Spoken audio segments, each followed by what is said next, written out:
Yo, what is up guys? It's the Goblin and welcome back to another Call of Duty Black Ops 4 video. So in today's video, we're going to be talking a bit about patch 1.13 and all of the weapon balancing that went down, and specifically about this MX9 submachine gun, which did receive some fairly significant buffs in this update, which a lot of weapons did as well. Going to talk about all that in today's video, and a lot more videos coming this weekend on, a bunch of the buffs, nerfs. I have to play with the weapons, test the weapons, and I know for a lot of people requesting a top 5 best guns after patch video. That of course will be on the way at some point this weekend. I just want to make sure I played with all the weapons and have them tested before I go and make my top 5, if that makes any sense. If you guys could drop a like on this thing, I would very much appreciate that. Let's go ahead and go for 2,000 likes. That would be absolutely awesome. I know it's a lot to ask for, but I would very much appreciate if we could hit that. And today we're going to be talking about this MX9. Subscribe to the channel if you guys are new. So my plan is so many different weapons were affected with these patch notes. A lot of the assault rifles were affected, some not too much, some a lot.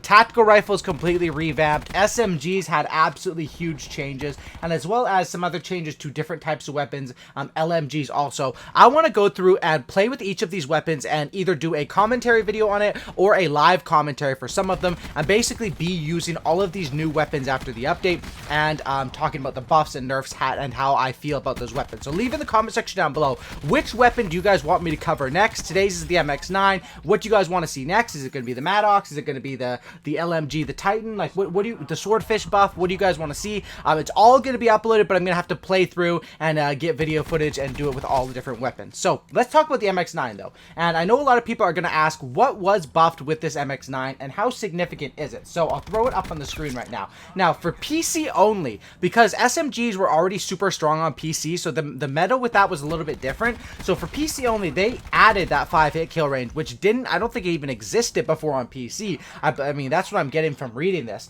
But on console, they just increased the 5-hit kill range from 5.5 yards to 7.6 yards. So you get an extra 2.1 yards at that range where you can get a 5-hit kill with the MX9. The next thing they did is they improved the ADS in speed on this weapon, which is fairly significant as well. I mean, I think that this thing already had a really fast aim down sights. So honestly, from playing with this, I couldn't really notice. All I noticed is the same thing I had before, is that this gun aims down sights super duper fast. And of course, when you slap on, like, you can strafe side to side with this thing, and this thing can do absolutely quite a bit of damage with, especially because you can have the stock on this, and you don't need quick draw, even though because you don't even have, you can't even do it, but you don't need quick draw on this weapon because it's basically built in with how this weapon works. So those were the changes that happened to this, improving the ADS speed and that 5-shot kill range. So when it comes down to it, how does this matter and how does this affect? Improving that 5-shot kill range is huge, and it allows this weapon to actually be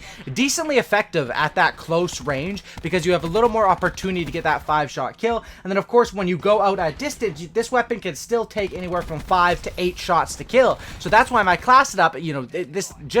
That change is only going to affect at those specific ranges. It's not going to affect on every single gunfight, of course, right? So that buff is going to, probably for the average player, a couple gunfights a game with these changes, you'll be winning instead of losing. Maybe not a couple every single game, maybe 1 to 2, depending on how long the game lasts and different things like that. Of course, the improved ADS speed is nice, but that 5-hit kill range buff is really dope, and I think that's what's going to allow this thing to win more gunfights at that range where it was really questionable, and that was the range where it should be winning because that's what it was designed to do, but it really wasn't before. So that's really nice to have as far as on the MX9. Now when it comes down to a class it up with this thing, the good thing about this weapon also is not just the fact that it got buffs and it's a cool weapon. The attachments available on this thing are amazing. First of all, it has hybrid mags available, which you 100% want to use as an attachment. I use hybrid mags on this class setup. Next, you have stock available, which stock on an SMG. SMGs already have a fast strafe speed, and then you throw the stock on, and when you slide side to side, like you'll see me doing a lot of gunfights in this game,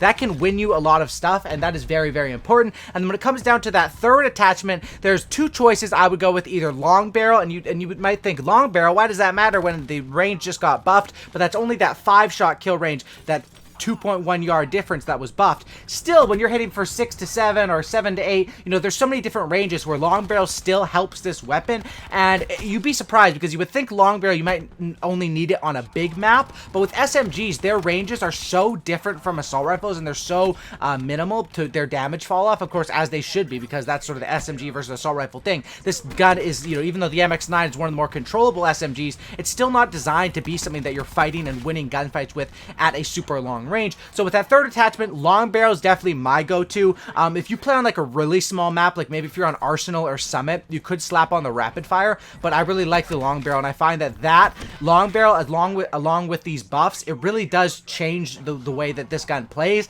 and it makes this gun a lot more viable because you're going to win the gunfights that this gun is supposed to be winning, because this gun doesn't have a ridiculous fire rate. It's not supposed to be ridiculous up close. It's supposed to be a good overall SMG where you can rely on it to even win those medium gunfights. So this gameplay right here, I think it was like an 80 to 10 or 78 to 10, and it could have been a lot better, but there was a lot of times where I wasn't able to convert on my kill streaks. I think an example is coming up soon, or I don't know, I'm like 50 points off, but like that's with a lot of games in Black Ops 4.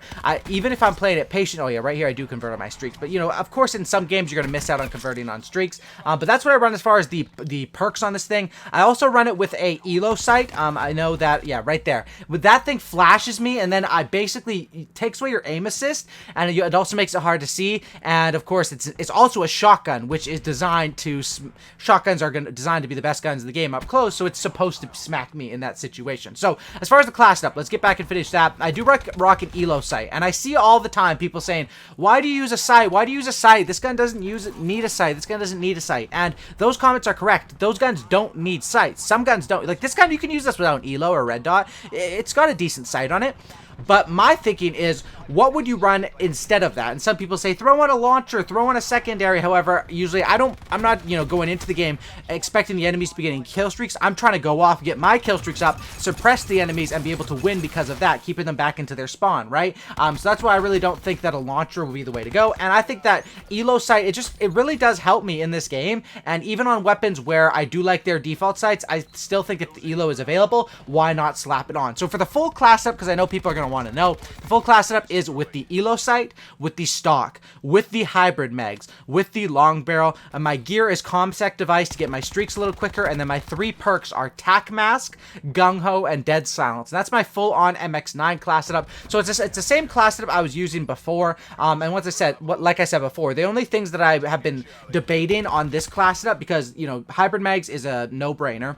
Stock is, I mean, it's not a no-brainer. You don't really, you don't need it, but I like it to get that extra strafe speed. It is pretty nice, especially now that I've gotten used to like something like the SOG, where it had the double stock, and then of course that was nerfed as well, to nerf those weapons back. And of course with them bringing back and nerfing SMG, like other SMGs, then buffing this one, it's gonna of course move this one up and move other weapons down. So when people are talking about top 5 guns, do I think they've switched? Yeah, a lot of stuff has switched around. It was interesting what they did with the Maddox, where they basically nerfed the Maddox to the ground, and the recoil was so bad. Pro players were complaining, everyone was complaining, because of course with professional players there's money on the line. These guys are esports players, they're playing right for in real leagues and for real money, and if they're practicing with the Maddox recoil and pulling the recoil pattern down for 3 months and then they completely change it, it shifts everything, right? So they reverted that back a little bit, but it's still more nerfed. Like there's still a lot of nerfs on the Maddox. So do I think that the top 5 weapons has shifted? Yes, and it's gonna be interesting to see in my next, I'm gonna do a top 5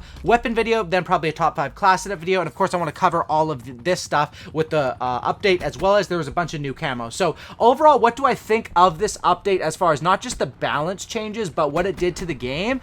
Yes, it did make the game more enjoyable because it gave us more content and it gave us more stuff that we can play with and enjoy, and you know, just even mixing it up. It got to the point where everyone knew it was SOG 9mm and Maddox every single time, and while that works for competitive, it really sucks in public matches to have weapons like, I'll point back to the F2000 of Modern Warfare 2. Now, if you remember the F2000 of Modern Warfare 2, you are an OG. Drop in the comment section down below, F2000, if you do remember that, and if you're watching right now. But that weapon was one that was just, and I know some people in the comments are gonna say, dude, I got dropped 30 nukes with that weapon. Yeah, you could still drop nukes with it, but we all know it was just so significantly bad in comparison to how the other, like an ACR was, just because of the recoil of that weapon was so crazy. And it wasn't that crazy compared to other games, but compared to that Modern Warfare 2, where you're dealing with, you know, the UMP, which you could use on Wasteland to shoot people across the map, the ACR and stuff like that, it did get pretty crazy. And